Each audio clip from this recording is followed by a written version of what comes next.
कभी आपको बताएं, आईबीए सक्खर में टीचिंग के इम्तिहान में फेल उम्मीदवार उस्ताद बनने पर बज़िद।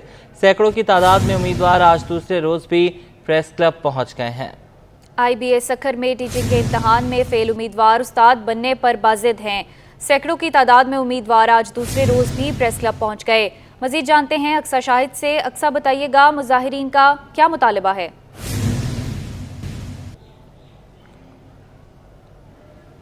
जी बिल्कुल, मैं इस वक्त कराची प्रेस क्लब के बाहर मौजूद हूँ और एहतजाज का सिलसिला जो है वो इस वक्त कराची में बढ़ चढ़ के जो है वो हिस्सा ले रहा है। हर एक जो है वो धरने जो है वो रिकॉर्ड करवा रहा है। कराची प्रेस क्लब के बाहर जो एहतजाज किया जा रहा है, ये सक्खर आईबीए के जो असातिज़ा हैं जिन्होंने टीचिंग पास के लिए जो है वो एक 2021 में अपना पेपर्स दिए थे कि इनको जो है वो नौकरी मिल सके, लेकिन उसमें जो है ये फेल हो गए थे। इनके मार्क्स जो है वो कम आए थे, लेकिन अब इनको 2021 से जो है वो यहाँ पे ये एहतजाज रिकॉर्ड करवा रहे हैं। जो इनकी शिकायत है वो ये है कि इनके जो साथी टीचर्स हैं जिन्होंने टेस्ट दिए थे वो भी फेल हुए थे, लेकिन उन्हें जो है वो नौकरी दे दी गई है, जबकि इनको नौकरी नहीं दी गई है।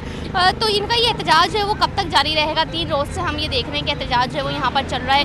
कल हमने देखा कि बड़ी तादाद में जो है वो यहाँ पर असातिज़ा मौजूद थे और सिंध वज़ीर आला हाउस जाने की जो है वो कोशिश कर रहे थे, लेकिन आज हम देख रहे हैं कि जो यहाँ पर जो एहतजाज के शुरा हैं उनका जो है यूँ कर लें कि जो रुख है वो इस तरफ है। और आज जो है वो इनका 4 रुकनी कमेटी वफ़द जो है वो इलेक्शन कमीशन चीफ सेक्रेटरी से जो है वो बात करने के लिए गए हुए। सुबह 11 बजे से शुरा भी हमारे साथ मौजूद है, इनसे बात कर लेते हैं कि अब तक इनके पास क्या तफसीलात आ चुकी हैं। 11 बजे से गए हुए आपके जो चेयरमैन वगैरह थे, दीदार लगा दी जैसे कि आपने बताया, तो बताएं वो कब तक आएंगे और अब तक आप लोगों के पास क्या अपडेट आई है? जी बिस्मिल्लाहिर्रहमानिर्रहीम। अपडेट के हवाले से यह है कि सुबह 11 बजे जो है वो डिप्टी कमिश्नर ऑफिस में चीफ़ सेक्रेटरी पे कहा यह जा रहा था कि चीफ़ सेक्रेटरी से हमारी जो है ना वो मीटिंग अरेंज करवाई गई है, लेकिन अब ये मालूम हुआ है कि वहाँ पे जो है चीफ़ सेक्रेटरी का जो एक बंदा एक आया है, उनसे बात हुई है, डिप्टी कमिश्नर भी साथ हैं, तो उन्होंने जो है एक लेटर दिया है जो जहाँ जिस तरह हमारी बात हुई है हमारे चेयरमैन साहब से, तो उसने बताया कि एक लेटर मिला है, तो वो लेटर ले के जो भी बात हुई है तो वो अभी एसपी साहिबा की ऑफ़िस, एसपी साउथ की ऑफ़िस में गए। वहाँ पे क्या बात हो रही है ये तो नहीं पता, लेकिन यह है कि वो अभी थोड़ी देर में वो आके आगे का लायामल जो भी है, जो भी अपडेट है वो बताएंगे। अच्छा, ये बताइएगा कितने मुतालबात लेके जो है वो आपके चेयरमैन दीदार लगारी जो है वो आगे की तरफ बढ़े? जी, हमारा चार्टर ऑफ डिमांड जो है वो ये है कि सबसे अव्वल जो हमारा पहला मुतालबा ये है कि सिंध में एक पॉलिसी बनाई है, क्योंकि सिंध गवर्नमेंट ने सरदार अली शाह साहब जो कि तालीम के मिनिस्टर हैं, उन्होंने जो है ना सिंध के 18 तहसीलों में जो है हार्ड एरिया वहाँ पे बना के 33 से 39 जो है वो मार्क्स लेने वाले उम्मीदवारों को जो है वो पास करके आर्डर दिए हैं। बाकी जो हम हमारे साथ जितने भी सिंध के जो नौजवान हैं वहाँ पे जो है उनको सॉफ्ट एरिया का नाम दे के हमें नज़रअंदाज किया है। हमारा मुतालबा ये है कि सिंध एक है और सिंध में पॉलिसी भी एक होनी चाहिए। हम भी सिंध के रहने वाले हैं, हमें भी बराबरी के हकूक़ मिलने चाहिए। हम भी 33 से 39 नंबर लेने वाले उम्मीदवार हैं, हमें भी पास करके आर्डर दिए गए।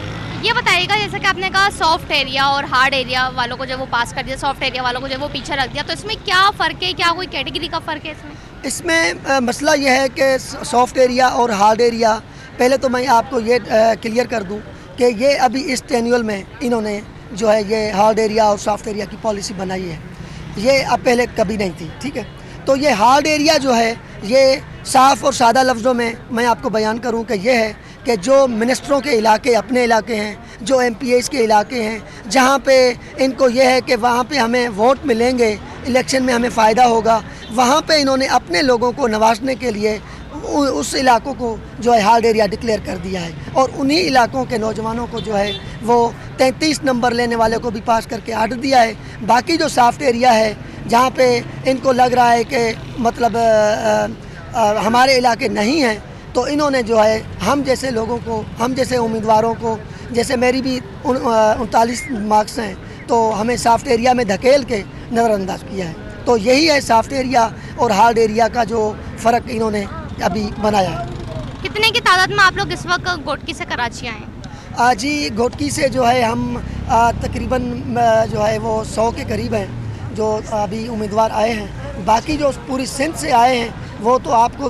नज़र आ रहे हैं, तो माशाल्लाह हज़ारों की तादाद में है। और अभी हमने पीछे जो है पूरी सिंध के और घोटकी के दोस्तों को रोका हुआ है, क्योंकि हमारे मुज़ाकरात चल रहे हैं। इंशाल्लाह उम्मीद है, पुरुम्मीद है कि इंशाल्लाह हमारे मुज़ाकरात कामयाब होंगे और हमारा जो ये जायज़ मुतालबा है ये मान के हमें जो है आर्डर दिए जाएंगे।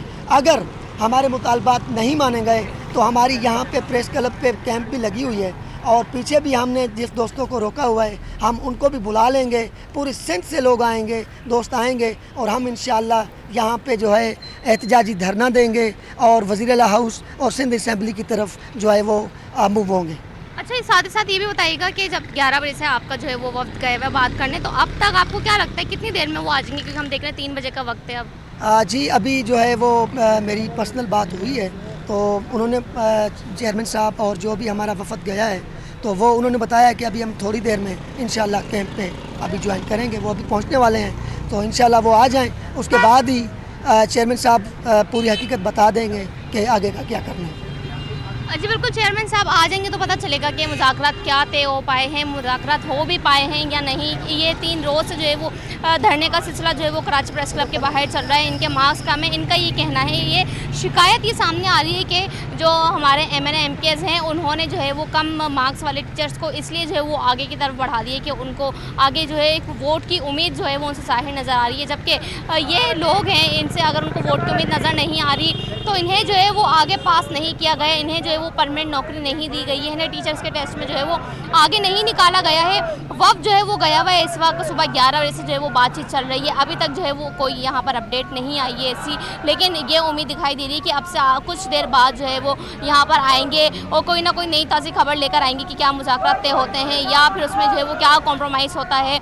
डिप्टी कमिश्नर कराची भी मौजूद हैं, कमिश्नर ऑफिस के जो है वो दफ्तर गए हुए हैं, चीफ सेक्रेटरी से बात करने। अमला 4 रुकनी कमेटी का गया हुआ है। जो इनकी PSC के धरने की इसकी जो है वो यूँ समझ लें कि जो सरबराह हैं चेयरमैन दीदार लगारी, वो भी जो है वो साथ ही साथ गए हुए हैं। तादाद में अगर आपको यहाँ पर दिखाती चलूँ तो ये जो है वो इस वक्त यहाँ पर जो है वो असाज़ा की तादाद यहाँ पर इतनी मौजूद है। हम ये देख रहे थे कल जो है वो बड़ी तादाद में असाज़ा कम से कम भी सैकड़ों की तादाद में यहाँ पर मौजूद थे और पुलिस में जो है वो भारी नफरी कल के रोज़ जो है वो तैनात की गई थी। लेकिन आज इनका जो है वो कहीं जाने का रुख नहीं है, आज इनका कहीं जाने का इरादा नहीं है, क्योंकि इनका ये कहना है कि जब तक जो है इनके चेयरमैन साहब जो है वो गए में बात करने चीफ सेक्रेटरी से, जब तक ये जो है वो पुरअमन यहाँ पर बैठे हुए हैं और पुरअमन एहतजाज ही रिकॉर्ड करवाएंगे। लिहाजा इनके जो है वो मुज़ाकरात माने जाएँ, इनकी जो है वो बात यहाँ पर आगे सुनी जाए तो फिर ये पुरअमन एहतजाज करेंगे। घोटकी से ये यहाँ पर आए हुए हैं, 2021 का ये मामला जो है वो चल रहा है, एहतजाज का ये करते जा रहे हैं। इनको जो है वो पास नहीं किया गया और जो दूसरे किया गया। बहुत शुक्रिया, आपने हमें अपडेट किया।